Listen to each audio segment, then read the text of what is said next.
Hey everybody, welcome back to the Kirby Triple Deluxe playthrough. So I should let you guys know that in between every world I did start a new recording session, and Lewis's favorite thing happens in this game. Every time you restart the game, like turn it off and turn it back on, all your lives are gone! Yay! Excellent. The thing that makes By the way, lives screw you, Miyamoto. We don't have a desert level, we have a dessert level for second. Yeah. I mean, granted, it's not hard. You also start with 7 lives instead of 3 or 5, which is, it's just a bizarre number, but okay, I'll deal with it. Oh god, that's And what generally, Sonic you're Colors not supposed to be dying in Kirby games. That's what Sonic Except for Colors us. is. Oh god. I can't believe it. It took me until now to realize that Sonic Colors was making a pun. Yeah, but, yeah, so, I mean, granted, if you play the entire game in one sitting, which you can do, like, this playthrough ended up being about, like, I think 5 hours long, so if you're not faffing about as much as I am, you can beat the game in one sitting. I have done it before, and you end the game with like 80 lives. So, yeah, it always seems like those games that give you way too many lives. Maybe they're self-conscious about it, and so that's why they have you reset your lives every time you turn the system off. Because if you play through Mario Galaxy all in one sitting, you end that game with 80 lives too. So, yeah, I was at 30 plus by the end of World 3. So. Yeah. Yeah, pretty much. Because you get lives every time you fill up on stars. It's a funny thing. Sonic the Hedgehog 3 does not save your life count. Sonic 3 and Knuckles does. Wait, really? Yeah. Among many other very, very minor changes. Does Sonic 3 and Knuckles save your life count? Yeah. Yes. Okay. Yeah, that's what I mean. Okay. Sonic 3 doesn't save your life count, but Sonic 3 and Knuckles, which uses the Sonic 3 cartridge for its save files, saves your life count. It's a lock-on feature. Yeah, oh yeah, okay, so I was wondering, so does Sonic and Knuckles save your lives? And then I forgot, dipshit, Sonic and Knuckles doesn't have a save feature, period. Yeah, so. yeah. What I always thought was that they deliberately, because one of the things that they did in Sonic 3 was that they changed up some of the level design to make Sonic 3 itself have a slightly harder difficulty curve than it was meant to, and I always assumed that they didn't let you save your life count on purpose so that it would be a little bit harder. So I don't know. It's hard to say. Yeah. What is that thing shooting? I think it's a Giant That's what we balls. call the gun. It's a gumball machine. It's a gumball machine. Piloted by Waddle Dees, who still work for DDD. Hey, gun ball. Gumball. Yeah, the DD. So, you know, there's Return to Dreamland where the Waddle Dees are acting against their king, which is, you know, well, more, but there is. They're not acting against the king. You're just running into them and killing them. Okay, excuse me, Ryan. That gumball machine was clearly shooting things at me. All right, they deserve to drop into the bottomless You're in the abyss. middle of their target practice. Yeah. That means the jerk, Kirby. Yeah. Kirby needs no excuses to kill things. It was a thought that crossed my mind, though. It was like, we're rescuing King Dedede. Why the hell is subordinate attacking me? Hey, I think of that all the time. I kind of wonder why everybody doesn't just like walk away from Kirby whenever he's walking up. It's like, oh man, guys, it's Kirby. We don't want to fuck with him. Let's just Step out of the way. Yeah. Hopefully nothing happens. Yeah, you know, maybe he ate somebody else down the block and he's not going to eat you this time, you know? Like one of those things. Anyway, Lollipop Land's probably my favorite world in the game, which is weird because it's World 2, and that's almost never anybody's favorite world in any game, like ever. Do they have a Lollipop Guild? I don't know. Actually, I can think of one other game where the second level is my favorite level, and that's Banjo-Tooie. Glitter Gulch Mine's fantastic. But Sonic the Hedgehog 2. Chemical Plant. Yeah, I forgot that Chemical Plant. Okay, you know what? Never mind. Anytime you make a generalization, people are just going to bring up 12 exceptions. So you should just never do it. But I'm still going to do it because I forget things. But yeah, we get kind of traditional for Kirby games. They spread the new powers out so that you're not playing with anything too old, right?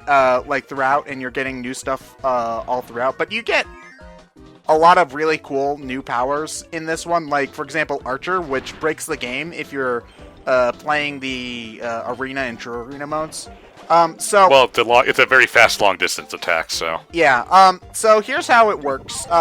So you can aim the bow in any direction, and you can charge it and whatnot. Okay. If you press down, Kirby will hide behind like a little cardboard thing, and there's multiple different ones. Like there's a block and a pile of grass or whatever.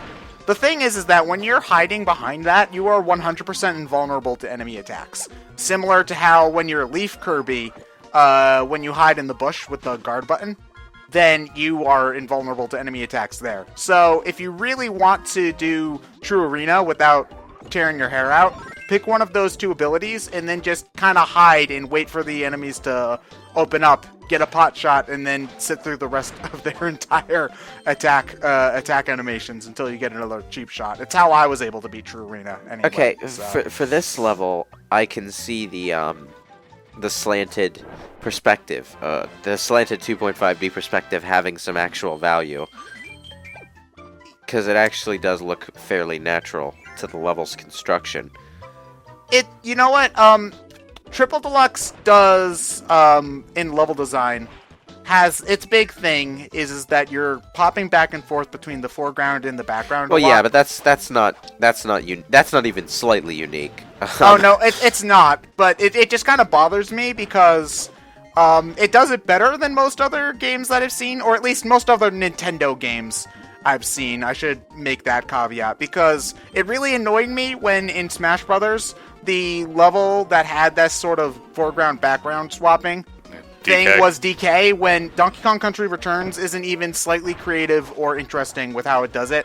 And Kirby is way more interesting, and a level based off of Triple Deluxe would have been way more interesting than the goddamn Great Cave Offensive. So that annoyed me a little bit, and yeah.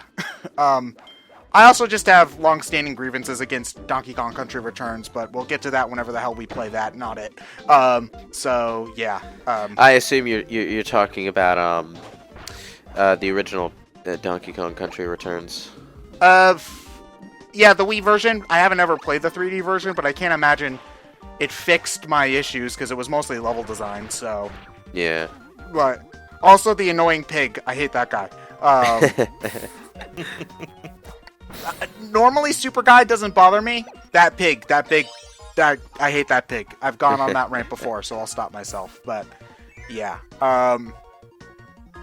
So John, you you were on the train earlier today. Like, you just played this, did you say? Was it?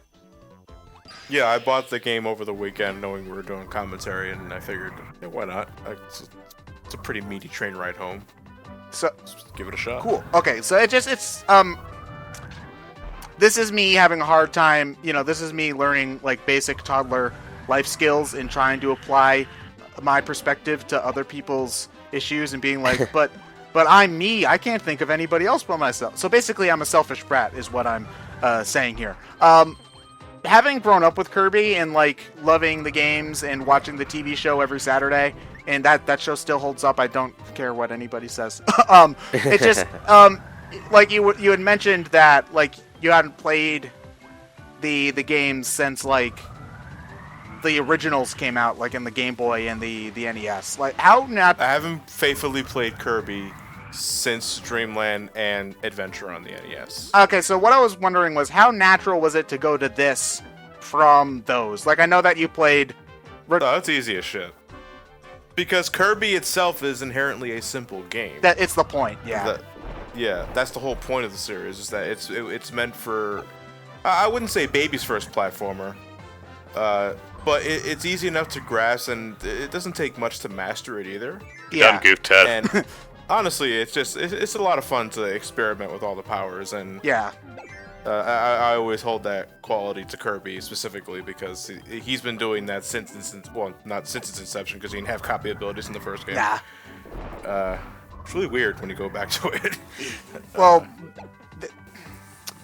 honestly, what's more weird about Kirby's Dream Land to me than the fact that there's no powers is the fact that they somehow managed to make a game shorter than Super Mario Land. That still weirds me out. It's just like, okay. I don't know. I can beat Mario Land pretty darn fast. Yeah, but Yeah, but Kirby Dream Land on normal mode, assuming you're not playing extra mode, is pathetic. You can beat the game in less than a half hour. Like Mario Land, half an hour, 15 minutes. I would say on a brisk pace, 15 minutes. like Mario Land at least has like 2 levels per world. Like Kirby, there's literally 5 levels in the whole game. Period.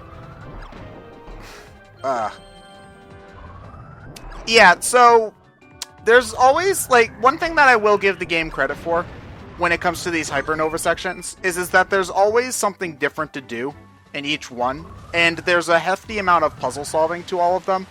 And you know, obviously we've got Robobot which came out, which you could argue is an evolution of this idea further, but when you compare it to the super abilities from Return to Dreamland, where they really did just kind of feel like you pressed a button and watched Kirby do something flashy and then enemies died, there weren't really too many like interesting things you did with each individual power in that game. Like the closest thing I can think of is with the Super Beam power up, like you had to kind of hit switches in a timed sequence, and that was basically it.